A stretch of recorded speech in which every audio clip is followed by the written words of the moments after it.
Good morning every students. सब problem बना रहे हो केमिकल काइनेटिक्स का? आसान लग रहा हो। यदि थ्योरी सब आप लोग क्लियर कर चुके हैं तो आप लोगों को इसका न्यूमेरिकल बहुत आसान लग रहा होगा। कुछ कुछ न्यूमेरिकल्स जैसा लगता है आप लोगों को कभी कुछ सवाल समझ में नहीं आया है और वैसे लोग फिर से कुछ न्यूमेरिकल को मैसेज किए हैं कि सर ये न्यूमेरिकल बता दीजिए। तो वैसे न्यूमेरिकल को लेकर हम फिर आपके बीच उपस्थित आज हुए हैं और ऐसा ही चलते रहना चाहिए। जब तक आपका मैसेज आते रहेगा मैं आपका न्यूमेरिकल बताता रहूंगा और जब आपको कोई न्यूमेरिकल पूछने को शेष नहीं रह जाएगा तभी मैं अगले चैप्टर को प्रारंभ करूंगा। इसलिए न्यूमेरिकल को खूब एक्सरसाइज करना चाहिए। एक न्यूमेरिकल आपने मैसेज किया है, ऐसा एक सवाल कि एक गैसीय यौगिक निम्नलिखित समीकरण के अनुसार प्रतिक्रिया करता है। यह समीकरण है K बराबर 2.45 into 10 to the power 8 second inverse into exponential minus 22250 Kelvin by T। इस प्रतिक्रिया के सक्रिय ऊर्जा की गणना करनी है। यह सवाल कोई भारी सवाल नहीं है, बहुत आसान सवाल है। आपने अर्हेनियस समीकरण पढ़ा है और अर्हेनियस समीकरण पर आधारित यह सवाल है। कैसे इसका सॉल्यूशन करेंगे ध्यान देना। According to Arrhenius equation, Arrhenius equation में आप पढ़े हो क्या होता है? K बराबर A into exponential minus E by RT। अब यह जो Arrhenius equation है इसी को कंपेयर कर लो। यह जो समीकरण दिया हुआ है Arrhenius equation पर आधारित है, इस समीकरण की तुलना प्रश्न में दिए गए समीकरण के आधार पर यदि करो तो आप देख सकते हैं कि यहां पर A का मान है दिया हुआ। यह A जो फ्रीक्वेंसी फैक्टर है, कंपनावृत्ति गुणक है, का मान 2.45 into 10 to the power 8 second inverse दिया हुआ है और यह exponential minus E by RT के जगह पर दिया हुआ है एक्सपोनेंशियल माइनस 22250 केल्विन बटा T। इसका मतलब क्या कि minus E by RT minus E by RT के जगह पर यहां दिया हुआ है माइनस 22250 केल्विन बटा T। केल्विन यहां पर टेम्परेचर का यूनिट है और इसी से एनर्जी ऑफ एक्टिवेशन सक्रिय ऊर्जा की गणना करनी है। ये का मान क्या होगा यह निकालना है। तो और माइनस माइनस तो कॉमन हो गया, ये निकालना ही है। ये बाई ये टी भी कैंसिल आउट हो गया तो ये हो जाएगा ये बाई आर बराबर 22250। सो ये बराबर क्या हो जाएगा आर इंटू क्रॉस मल्टीप्लिकेशन 22250। अब आर का मान जानते हो गैस कांस्टेंट होता है, जूल में इसका वैल्यू होता है 8.314 जूल इंटू 22250 और इसको मल्टीप्लाई कर देने पर यह आ जाएगा 1849865 जूल। तो अब इसको यदि और किलो जूल में कन्वर्ट कर दोगे तो 1000 से भाग करना पड़ेगा तो ये हो जाएगा 184.9865 जूल। समझ रहे? सवाल बहुत आसान, बस सिर्फ अर्हेनियस इक्वेशन याद रखना था और उसी के आधार पर इस इक्वेशन को कंपेयर करके यहां से माइनस E by RT के जगह पर ये माइनस 22250 केल्विन बाई T या मान रख दिए। खाली एनर्जी ऑफ एक्टिवेशन को कैलकुलेट करना था, ये निकल गया। इसी पर आधारित एक और सवाल आप लोग मैसेज किए हैं। यह सवाल है, इसको भी लिए हैं कि प्रथम कोटि की अभिक्रिया निम्नांकित समीकरण का पालन करती है। यह समीकरण है log K is equal to 14.34 minus 1.25 into 10 to the power 4 by T kelvin. इस प्रतिक्रिया की 670 केल्विन ताप पर सक्रिय ऊर्जा एवं वेग स्थिरांक का गणना करना है। सक्रिय ऊर्जा का कैलकुलेशन करने के लिए तो ऐसे हम लोग देख चुके हैं, लेकिन इसी के आधार पर वेग स्थिरांक K का मान भी निकालना है। तो इसका देखो सॉल्यूशन, ध्यान दीजिए। उसी आर्हेनियस इक्वेशन को सॉल्व करके उसमें दोनों तरफ लॉग लेकर के जो एक समीकरण निकला था, वो समीकरण क्या है? आर्हेनियस इक्वेशन का एक दूसरा रूप, एक दूसरा फॉर्म क्या होता है? इसी समीकरण में यदि दोनों तरफ लॉग ले लेते थे तो क्या होता था? लॉग के बराबर log a plus log m into n बराबर लॉग एम प्लस एन होता है।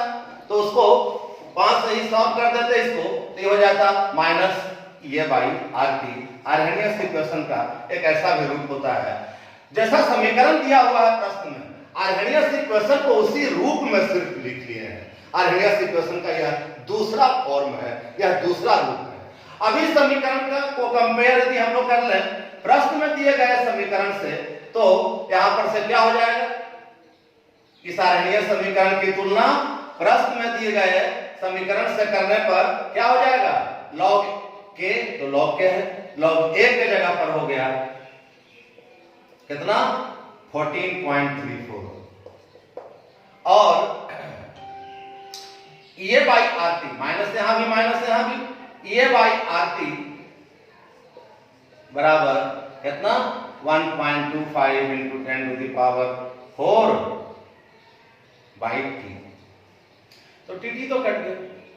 सो ये बराबर क्या हो जाएगा?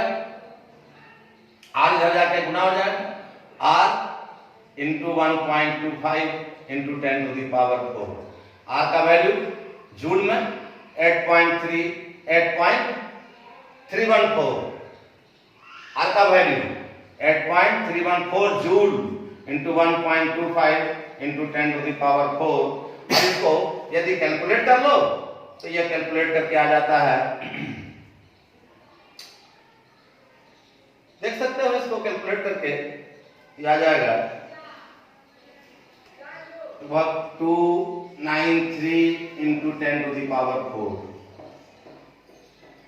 293.3 आवेगा, देख लेना कैलकुलेट करके, इंटू 10 टू द पावर 4 इतना क्या? जूल। अब यदि इसी को किलो जूल में कन्वर्ट कर दें, 1/10 से इसमें गुना कर दो, पॉइंट इधर आ जाएगा, बचेगा 10 टू द पावर 3 और 10 टू द पावर 3 बराबर होता है के किलो। तो ऐसे इसी को सॉल्व करके लिख सकते हैं 29.33 into 10 to the power into 10 to the power 3 और 10 टू द पावर 3 का मतलब क्या? किलो। तो ये किलो जूल एक एनर्जी ऑफ एक्टिवेशन को इस तरह से तो कैलकुलेट कर लिए। एक सक्रिय ऊर्जा निकालना था जिसको हमने अब तक निकाल लिया है।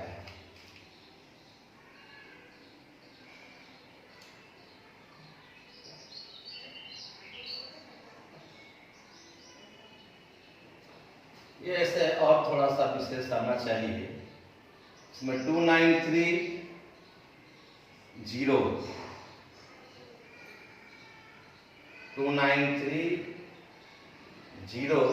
Into 10 to the power 3 into 10 to the power 4 joule आवेगा। तो इसमें यदि 10 से गुना कर दोगे तो हो जाएगा 293 into 10 to the power 3 joule. और तब इसको ऐसे लिख सकते हैं 293 किलो जूल। कैलकुलेशन करके देख लेना, ये इसका आंसर हो गया। दूसरा, अब इसमें वेलोसिटी कांस्टेंट का, वेग स्थिरांक का भी गणना करना है। तो फिर से हम लोग इस इक्वेशन को लेकर चलेंगे। लॉग के बराबर लॉग ए का मान कितना है? 14.34 माइनस ये का मान निकाल चुके हैं, कितना है? 293 किलो जूल में यदि है तो किलो जूल में को यदि जूल में कन्वर्ट कर दें, क्योंकि आर का मान फिर यहां पर बैठाना है, तो जूल में ही इसको यदि लेंगे तो इसको भी जूल में रहने दो, ये जूल में आ जाएगा 293 000 इंटू इतना क्या है? ये का मान वैल्यू हो गया, अब बटा आर का value 8.314 joule into T, temperature कितना दिया हुआ है सवाल में 670, 670। अब इसको सॉल्व कर लो तो ये हो जाएगा 14.34 और इसको सॉल्व करके लगभग आ जाएगा 18.65, 18.65। ये कितना हो जाएगा और लॉग के बराबर हो जाएगा माइनस कितना 4.31। सो के बराबर हो जाएगा इसका एंटी लॉग, लॉग के बराबर इतना है तो खाली के बराबर एंटी लॉग माइनस 4.31। ऐसे चाहो तो इसका इतना यहां पर भी आंसर कर सकते हो, लेकिन एंटी लॉग का वैल्यू सवाल में दिया हुआ रहता है, एंटी लॉग का वैल्यू सवाल में दिया हुआ रहता है। और यदि इतना एंटी लॉग सवाल में दिया हुआ रहेगा तो इसका मान दिया हुआ रहेगा 4.898 इंटू 10 टू द पावर -6 या 10 to the power -5 second inverse, ये आंसर। तो ऐसे करके यदि k का वैल्यू आप यदि जानते हैं एंटी लॉग में इसको ले सकते हैं, ये इतना भी यूनिट इसका सेकेंड इनवर्स था फर्स्ट ऑर्डर ऑफ रिएक्शन के लिए। k का वैल्यू, k का यूनिट सेकेंड इनवर्स होता है, इसलिए लास्ट में हम लोग इसका यूनिट भी लिखना नहीं भूलेंगे। और इस प्रकार से k का मान हम लोगों को प्राप्त हो गया है। यहां पर भी करके एंटी लॉग में इतना करके आंसर कर सकते हो, लेकिन यदि सवाल में एंटी लॉग ऑफ -4.31 दिया हुआ रहे तो उसका वैल्यू लिख देना है और वो आपका आंसर होगा। नेक्स्ट क्वेश्चन को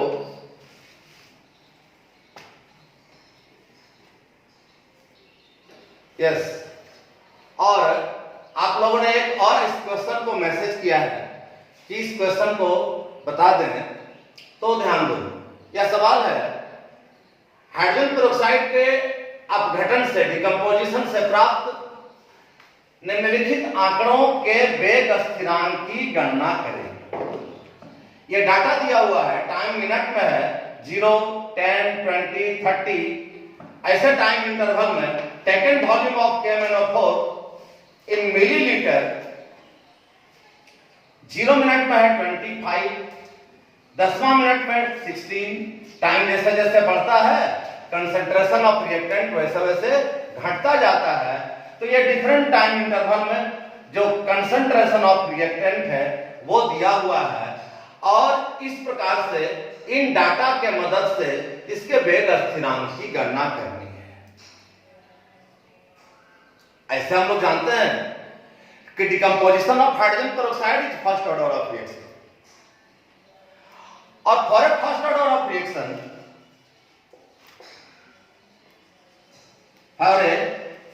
ऑफ रिएक्शन, वेलोसिटी कांस्टेंट, वेग स्थिरांक का वैल्यू होता है 2.303 by t into 10 base log a by a minus x, या इसी को ऐसे लिख सकते हैं 2.303 by t into 10 base log a initial concentration है, 0 टाइम में जो वॉल्यूम है, और a minus x after time t इसका वॉल्यूम vt लिख सकते हैं। इसके आधार पर अलग अलग डाटा के लिए हम लोग k का मान निकालें। यदि यह k का मान हमेशा कांस्टेंट हो जाए तो समझ लेंगे यह फर्स्ट ऑर्डर ऑफ रिएक्शन है। क्यों? क्योंकि फर्स्ट ऑर्डर रिएक्शन किसी एक कोटि अभिक्रिया का वेग स्थिरांक हमेशा अस्थिर होता है। तो इसी फर्स्ट ऑर्डर ऑफ रिएक्शन का जो यह एक्सप्रेशन है या जो व्यंजक है, इस पर हम लोग पहला केस फर्स्ट में ले लें तो k का मान क्या लिख सकते हैं 2.303 by t ले रहे हैं या 10वां minute into 10 base log V0 initial concentration, 0 time में जो कॉन्सेंट्रेशन ऑफ रिएक्टेंट है वह है 25 ml। अब Vt t टाइम के बाद, टाइम जब 10 मिनट बीत गया है तो उसका कॉन्सेंट्रेशन बचा है कितना 16, और इसको हम लोग चाहे तो सॉल्व कर सकते हैं। 10 base log 25 minus 10 base log 16, 25 को सॉल्व कर सकते हैं log 5 टू द पावर 2 करके। 2 log 5 हो जाएगा। और log 5 बराबर 10/2 करके, log 10/2 बराबर log 10 माइनस log 2, ऐसा करके सभी लॉगरिथमिक वैल्यू को सॉल्व कर देना है। log 16 को 2 to the power 4 करके सॉल्व कर सकते हैं, तो log 16 बराबर हो जाएगा log 2 to the power 4 means 4 into 10 base log 2। log 2 का वैल्यू जानते हो, log 10 का वैल्यू जानते हो, और इस प्रकार से इसको जब पूरे को सॉल्व करोगे तो सॉल्व करके आ जाता है 4.46 into 10 to the power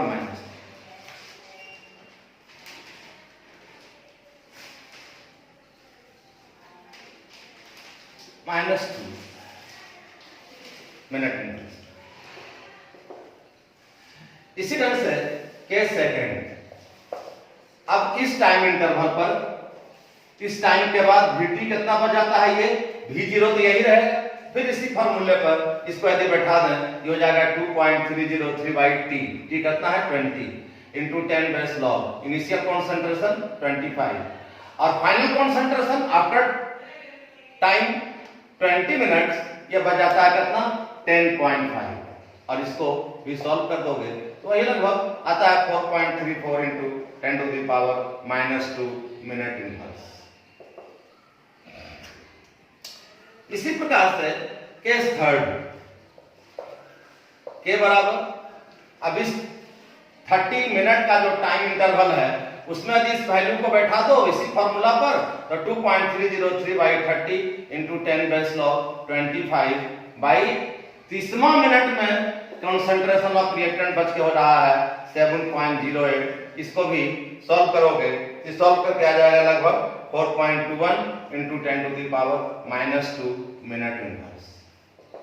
और इस प्रकार से देखा जाता है तो तीनों केसेस में के का वैल्यू लगभग समान है, इसलिए कह सकते हैं कि यह जो डाटा दिया गया है ये फर्स्ट ऑर्डर ऑफ रिएक्शन का डाटा है, ये फर्स्ट ऑर्डर ऑफ रिएक्शन है, और तब के का औसत मान भी निकाल सकते हैं। तो के का औसत मान बराबर क्या हो जाएगा, इन तीनों मानों को जोड़ दो और 3 से डिवाइड कर दो, एक करके लगभग आ जाएगा 4.34 into 10 to the power -2 minute inverse, ये वेग स्थिरांक। समझ आए हो? और कोई क्वेश्चन आप लोगों को ले लेते हैं क्या? तो देखो भाई, अभी तक आप लोग सब न्यूमेरिकल प्रॉब्लम्स बना रहे थे, और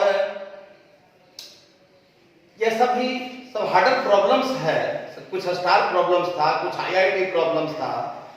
ये सब को इसलिए लिए थे कि बाकी जो आपका प्रॉब्लम है किताब में दिया हुआ होगा, 12th स्टैंडर्ड की सब किताबों में जो प्रॉब्लम होगा वो और भी आपको आसान लगा होगा। तो ऐसे प्रॉब्लम्स को यदि जो बता चुके हैं हम तक, उसको जो समझ गए हैं, तो सिंपल प्रॉब्लम्स को आप लोग आसानी से अपने घर बैठे भी बना रहे होंगे और बना लिए होंगे। और हमें बड़ी खुशी हुई कि आप लोग ऐसे ऐसे सब IIT और स्टार प्रॉब्लम को मैसेज किए, हमसे आपने पूछा, उसको बताया। अब आगे अभी तो कोई क्वेश्चन नहीं है, और आगे कुछ क्वेश्चन होगा तो उसको ही बताएंगे। तब तक हमने कुछ ऑब्जेक्टिव टाइप क्वेश्चंस आपको दिया है, और इस ऑब्जेक्टिव टाइप क्वेश्चंस को आप लोग सब नोट कर लो, इसको बनाओ और बना करके हमको बताना कि हाँ सब बन रहा है, और नहीं आपसे बनेगा तो मैं कल आप लोगों के साथ ऐसे और कुछ ऑब्जेक्टिव टाइप क्वेश्चंस को लेकर उपस्थित होऊंगा। ऐसे क्वेश्चन यदि आपसे नहीं बने तो भी हमको कहना कि नहीं बना है सर, हमको फिर से समझा दीजिए, बता दीजिए। लेकिन उसके पहले आप लोग अपने थ्योरी को फिर से पूरा पढ़ लीजिएगा, ताकि हम आपके ऐसे सभी ऑब्जेक्टिव क्वेश्चंस को काफी सरलता पूर्वक आपके बीच रख सकें। बस इन्हीं चंद शब्दों के साथ मैं आज लेक्चर को विराम देता हूं। घर पर रहो, सुरक्षित रहो, खूब खाओ पियो, मम्मी पापा का सेवा करो, और प्रसन्नचित्त होकर पूरे पढ़ाई को ठीक से करने का कोशिश करो। Thank you very much.